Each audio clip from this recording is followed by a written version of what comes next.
I apologize in advance for the way I'm recording this, because I already recorded it, then I decided it was rubbish, and there's not going to be any light left when I get home. Forethought is your friend.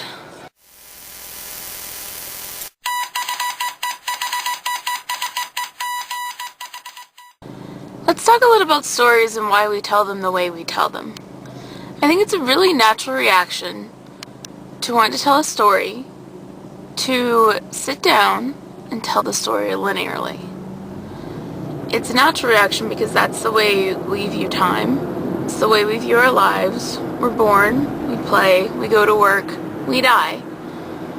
We don't have much of a concept, unless we make an effort to, of the fact that time is not a straight line. So naturally, most of our stories, being that they happen within this linear timeline, happen in a straight line. Let's say we're going to tell a story about a girl who goes to get sushi. She maybe calls the sushi place first to make the order. Hello, Fuji Sushi? Yes, I'd like one hot chick roll, please. She gets in the car and goes to pick up the sushi.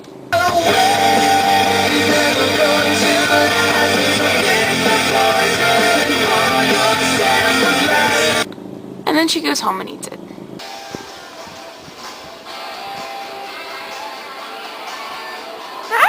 It's a very simple story. But what if that's not the story we're trying to tell? What if we're telling a story about 4 identical girls who live in separate universes? So one story is about a girl who's getting sushi. Another story is about a girl who's painting her toenails blue.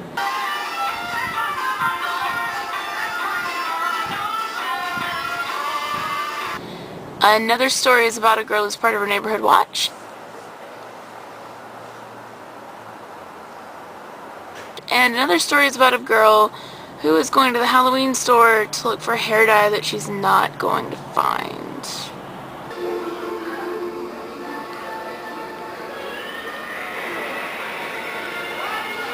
Now, we can't necessarily tell these stories in the same way we tell the story about the girl with the sushi, because it'd be really boring to tell the story about the girl with the sushi and then tell the story about any of the other girls one after the other. Plus, it'd be really hard to tie them together in the end. Which is why a person who was telling that story would probably make the conscious decision to tell all the stories at the same time. Which means you'd need to chop up the timeline a bit. Now, I think it's really important to note that we need to know when we're making that conscious decision.